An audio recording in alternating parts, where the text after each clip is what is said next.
The Office of Management and Budget, or OMB, within the Executive Office of the President, or EOP, could be described as the most important government office you've never heard of. Its wide-ranging portfolio of tasks is centered around whipping the executive bureaucracy to get in line with the President's agenda. Its main functions extend its influence across nearly every aspect of government and policy. OMB develops the President's annual budget proposal, as I outlined in another video. It reviews and clears nearly all major agency regulations through its Office of Information and Regulatory Affairs, OIRA, and it drafts executive orders and memoranda, allowing it to exert substantial control over agency rulemaking and policy directives. Furthermore, OMB oversees various mission support areas for agencies, such as procurement, financial management, and IT. OMB thus touches every significant executive branch proposal, federal budget allocation, policy implementation, and executive branch management. It is also responsible for centrally coordinating and clearing nearly all communications from executive agencies with Congress,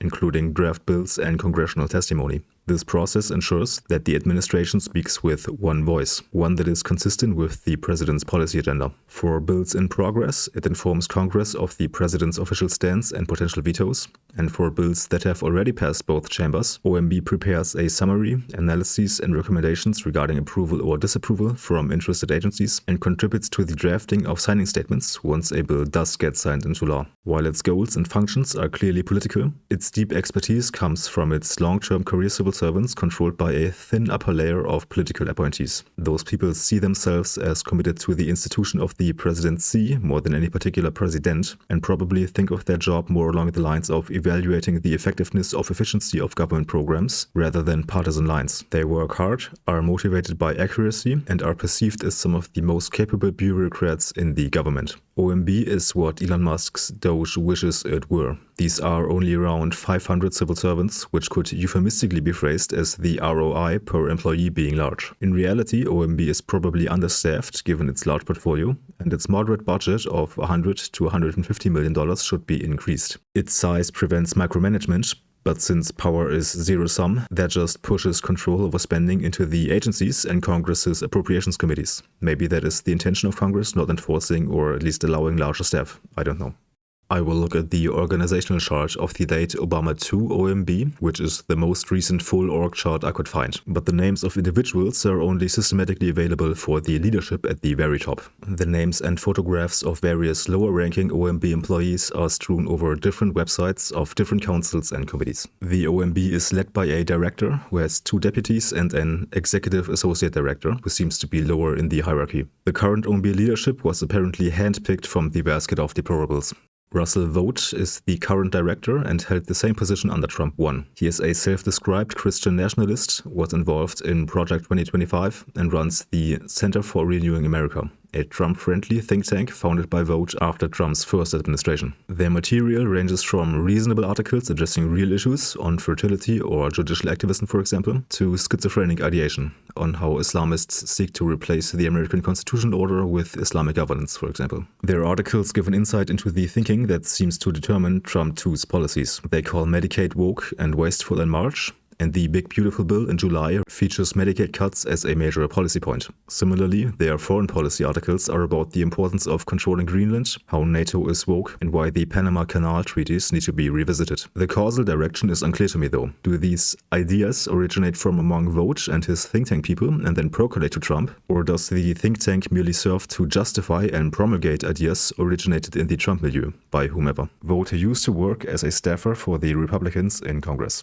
Staffer may sound like not much, but these are the people behind the representatives working on policy and all other congressional business, usually persisting over election cycles to build up experience on procedure and policy substance that elected representatives can draw from. Next up are the 2 deputies. Dan Bishop is a conservative politician of bathroom bill fame in North Carolina. Eric Ueland has a similar background to Vought. He was a Senate staffer for the Republicans and has deep procedural knowledge of how Congress works. Under Trump 1, he worked at the State Department. The Executive Associate Director, Daniel Kowalski, also has a similar background to Vought and Ueland. He worked for state and federal treasuries on the Budget Committee staff for the Republicans, but most recently in Vought's Center for Renewing America. He makes a pattern, so if we look at the acting administrator of OIRA, Jeffrey Clark, he was also at Vought's center. Cookie beliefs seem to be a hiring criterion, so of course Clark was involved in the Jan 6 conspiracy. He worked for the DOJ under Trump 1 and was a lawyer before that. It's funny what kind of personnel is routinely accepted on the Republican side when in 2020, Neera Tanden, more qualified than any of the people mentioned so far, was denied Senate approval to become director of the OMB because she supposedly was too partisan. Some of her horrible partisan crimes were calling a Republican politician the worst,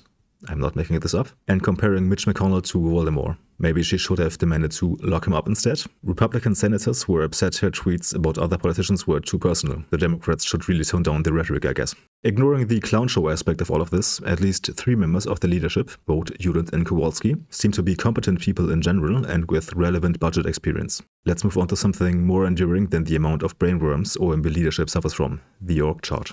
The OMB is functionally divided into 3 types of offices. The core are the 5 resource management offices, or RMOs. There are the 5 statutory offices, including OIRA, confusingly referred to as the management offices, where the RMOs are concerned with the budget. And then there are support offices for cross-cutting issues, like the Legislative Reference Division, responsible for formulating statements on becoming bills and summaries and recommendations for ready-to-sign bills. There are 5 different RMOs that are each broken into 1 or 2 divisions that are broken into a handful of branches.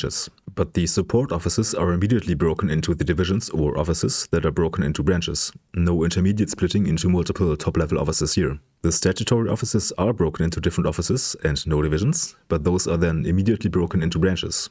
That means the statutory offices are the equivalents of the divisions in the other 2 types of offices, like the International Affairs Division within the National Security RMO, or the Legislative Reference Division among the support offices. The only thing organizationally special then are the RMOs, that are first divided 5 ways before we reach the divisions. This is due to the size of the RMOs that make up half of OMB. The lowest units within the RMOs, the branches, consist of around 10 so-called program examiners each. There are about 25 branches under the RMOs, so we're looking at 250 civil servants of the OMB's total around 500. Let's look at these in order, starting with the RMOs.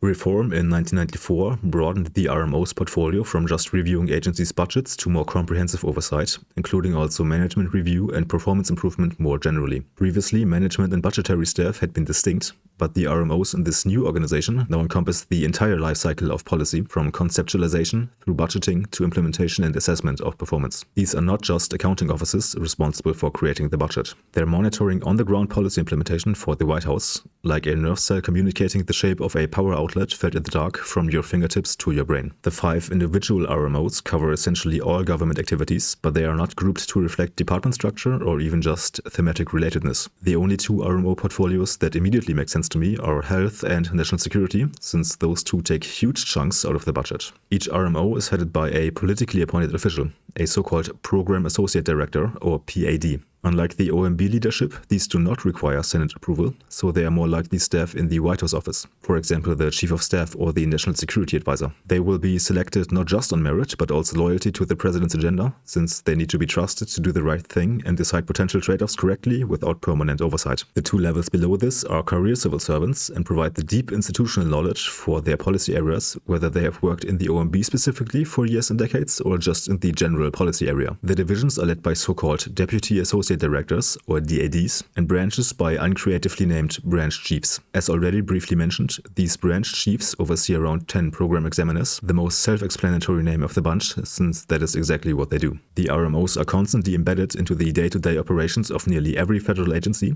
looking at how much money gets spent, where resources are allocated, where personnel is moved. Lots is left to the program examiners, depending on their experience, their associated PAD, the agency's general standing or current relevance, and longer-standing relationships the specific RMO has built with the specific agency. The program examiners can suggest or demand revisions to agency policy documents like criteria for awarding grants or program guidelines and funding priorities when they hear about them from their agency counterparts. I want to stress that it is relatively unusual that the junior bureaucrats at the bottom of a hierarchy have this much say. My mental model is usually one of routine decisions being left to lower-ranking civil servants and controversial issues being systematically appealed upwards.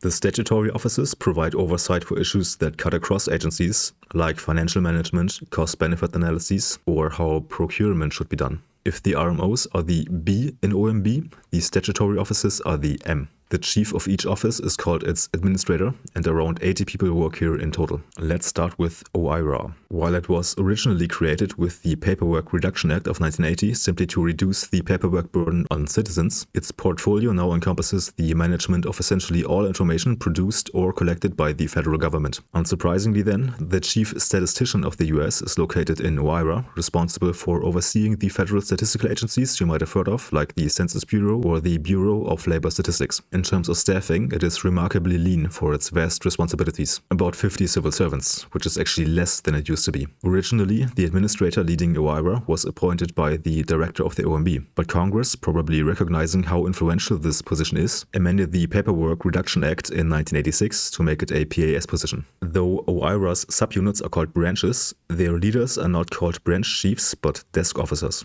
These are quantitative, rigorous people, many economists and statisticians, sticklers for efficiency, since their main job is reviewing cost-benefit analyses the agencies produce for their regulations. The history of OIRA's cost-benefit analysis review can be told as a story of executive orders. Issued by Reagan, the EO 12291 gave OIRA the mandate to require and review CBAs for major regulations and prohibit those where the measurable benefits would not outweigh the measurable costs. This was huge. All policy should be made via cost-benefit analysis in general though, not just regulation. Clinton reaffirmed the basic idea with EO 12866 and limited the scope of review to fewer, more impactful regulations, at least $100 million impact. This was supposed to lessen OIRA's workload. Because it refined the details of the whole process, this EO is now essentially the basis of OIRA review. With EO 13422, Bush extended what review can be used for, but mostly leaves the Clinton framework. With EO 13563, Obama reaffirmed the Clinton order and streamlined the language a little. More importantly, the EO required covered agencies to periodically review their existing significant rules. With EO 13579, Obama encouraged some agencies not covered by OIRA review to also use cost-benefit analysis. With EO 13771, Trump introduced a one-in, two-out policy, requiring agencies to identify 2 rules to eliminate for every new regulation passed, independent of whether any of them are cost-benefit justified. Since this is obviously brain-dead, the order was rescinded by Biden with the EO 13992.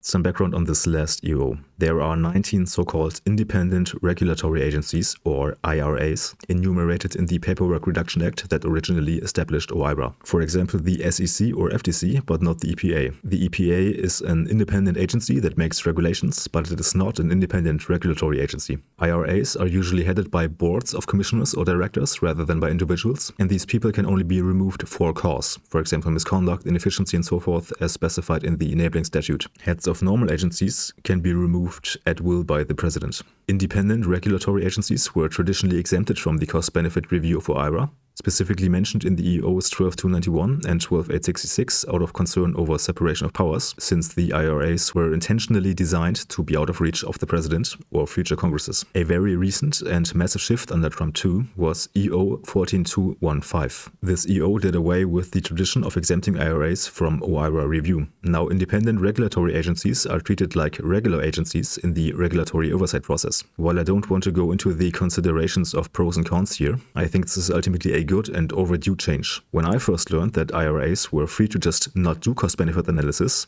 if they didn't feel like it, I thought I was misunderstanding something. Also regarding the question of separation of powers, one might ask which powers were being separated. Are independent regulatory agencies not part of the executive branch? If they are actually part of the legislative branch, which was probably no one's intention ever anyway, the point of IRAs is after all for current majorities to prevent future majorities from deciding an issue differently, so clearly they are about taking control away from the legislative branch. But if they were part of the legislative branch, why doesn't Congress have oversight or direct access like with the Government Accountability Office or the CBO? In any case, OIRA review is not limited to costs and benefits. They also make sure regulations of different agencies are not contradictory and use the same standards. They also make sure agencies properly respond to public comments on proposed regulations during the rulemaking process. Importantly, OIRA also makes sure regulations passed are aligned with the president's priorities. I don't want to convey the image that OIRA is responsible for all regulations or the office you should blame for bad regulations. It is simply too small for that. Regulations and their cost-benefit analyses are written in the agencies by subject matter experts, and it is the quality of these people that matters for the quality of regulations, while OIRA, as the last actor in the chain, can only prevent worst-case outcomes for major regulations, not write good regulations on its own. The Office of Federal Financial Management is the closest you get to an accounting branch. This is about the bureaucracy using the correct payment systems, being transparent in its finances, and preparing its financial statements in the correct form. The OFFM also leads efforts to limit improper payments and finds financial fraud and abuse. Again, what Doge wishes it were. The Office of Federal Procurement Policy unsurprisingly oversees and directs the procedures the federal government uses for buying things from private sellers. This affects more than $500 billion annually, most of that going to defense. Originally, procurement was a patchwork of different frameworks used by different agencies. Centralization is supposed to make it easier for private companies to work with the government, making it more predictable and streamlined, and of course to make sure the taxpayer is getting the biggest bang for their buck. The Office of Government and Information Technology, also called the Office of the Federal Chief Information Officer, leads government-wide IT policy oversight to maximize ROI on IT spending, which concerns tens of billions annually. About 150 people work in the support offices in total. The Budget Review Division, or BRD, manages the process of producing the President's annual budget request to Congress, coordinating the RMOs and the individual agencies. As I explained in my video on the budget process, it starts about 1.5 years before the budget is supposed to get passed, and it's a year-round process for this division. It collaborates with the Office of Economic Policy, the Treasury, and the Council of Economic Advisors to develop macroeconomic assumptions about where the US is headed and which fiscal opportunities are therefore available. They develop estimates for the current and long-run fiscal impacts of agency programs, and this is also the part of OMB that watches congressional action during the appropriations process. If all of this sounds like a lot, that's because it is, and about 60 people work here. The Legislative Reference Division, or LRD, is responsible for the OMB function of clearing communications from executive agencies to Congress mentioned in the introduction, ensuring that the administration speaks with one voice. For major bills, LRD coordinates the preparation of so-called Statements of Administrative Policy, or SAPs, informing Congress and the public of the President's official stance, which can include signaling a potential veto. For bills that have passed both chambers and are awaiting presidential action, LRD prepares so-called Enrolled Bill Memoranda, or EBMs, providing a summary of the bill, analyses, and recommendations, meaning approval or disapproval from interested agencies, which are directed at the OMB director and through him the president. Once a bill reaches the president's desk, LRD contributes to the drafting of signing statements or veto messages. Less than 20 people work here. The Office of Economic Policy, or also the Economic Policy Division, either OEP or EP, depending on which name you use, does not have direct responsibility for the budgets of specific agencies, but instead supports the OMB director and other divisions with its economic expertise and analysis. When other units need an economist, this is where they ask. It consists of a limited staff and contains a small interdisciplinary unit for evidence-based policy.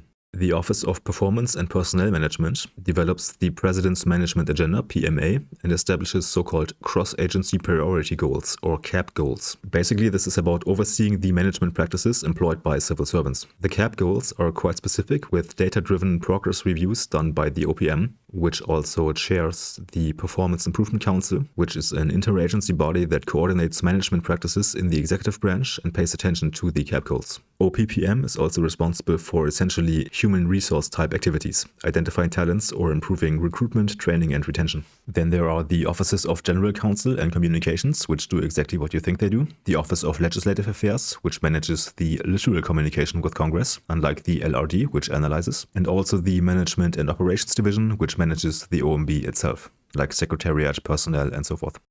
To recap, the PADs, the administrators of the statutory offices, and obviously the OMB leadership are political appointees. That leaves around 98% of OMB as career civil servants. This is where the institutional knowledge resides that survives individual administrations. Knowledge about the programs involved, why things are done a certain way, historical knowledge about laws or programs or institutions, and things that have or have not been tried before, and so on. But clearly there's a trade-off here, as there is with any so-called deep state. Government agencies are true elected representatives like hammers that turn to jelly the harder you grip them. Replacing more of the staff with political appointees would increase the president's control over OMB, gripping the hammer tighter, so to speak. But it would also make it less effective, as the new administration deletes a larger piece of the expertise pie, leaving the entire agency to bureaucrats that never get rotated to other positions, which would be a very loose grip, would foster the deepest expertise, making OMB into the most precise hammer. That is close to how the Federal Reserve is run. It works for monetary policy because the goal is so extremely clear, but can almost certainly not be transferred to the OMB. The influence of the OMB can be felt in descending order in the White House, the bureaucracy, and Congress. If the director and deputy director are the rank equivalents of secretaries and deputy secretaries, the leaders of the divisions or statutory offices would be undersecretaries.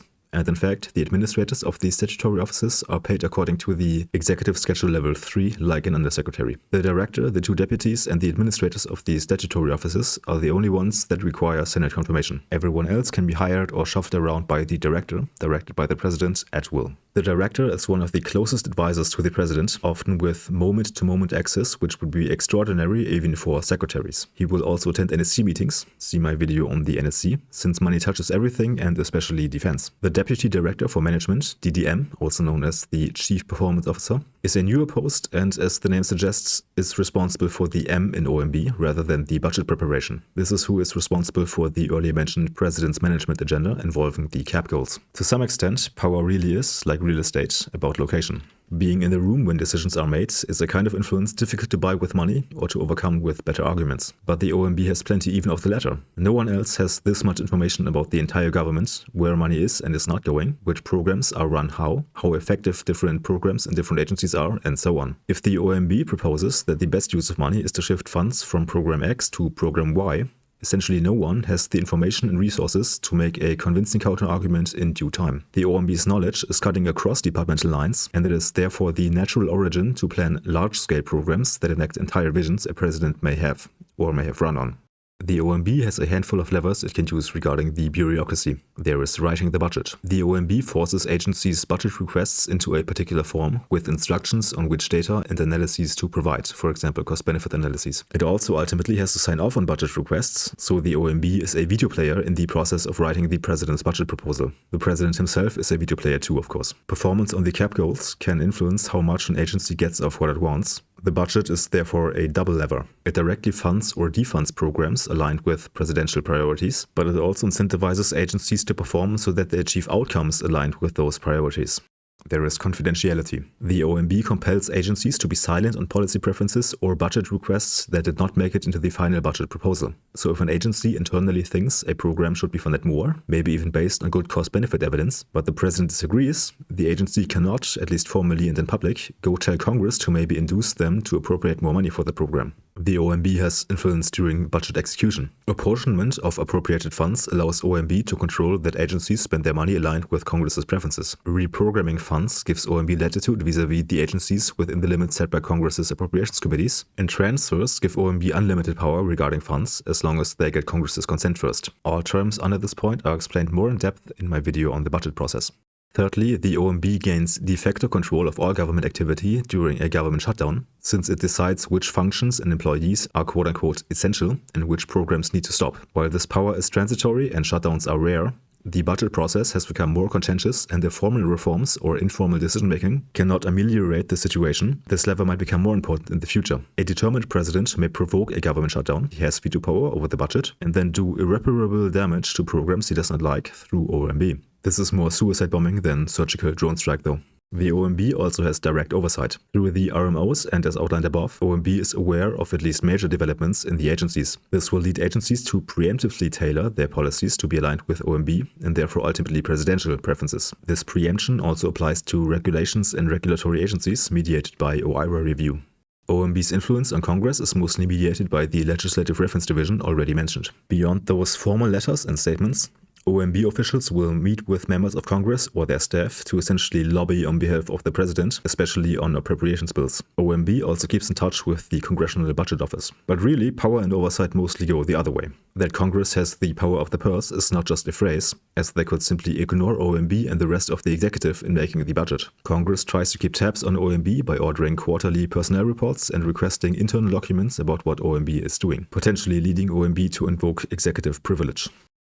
The OMB is an obscure office wielding extraordinary influence over nearly every aspect of federal policy. With just 500 employees operating on a modest budget, it functions as the president's primary instrument for translating campaign promises into bureaucratic reality. The office's power stems from its three advantages: information monopoly, procedural control, and its strategic position. No other entity possesses OMB's comprehensive view across all government operations, from defense spending to statistical methodology. Its procedural gatekeeping, encompassing budget formulation, regulatory review, and communication clearance, forces the entire executive branch to align with presidential priorities, and its location within the EOP grants the director unparalleled access to the president. For voters concerned about government effectiveness, understanding the OMB is essential. The invisible hand of the OMB shapes virtually every government program you interact with, every regulation that affects your business, and every dollar of federal spending, making it perhaps the most consequential office in Washington that most Americans have never heard of.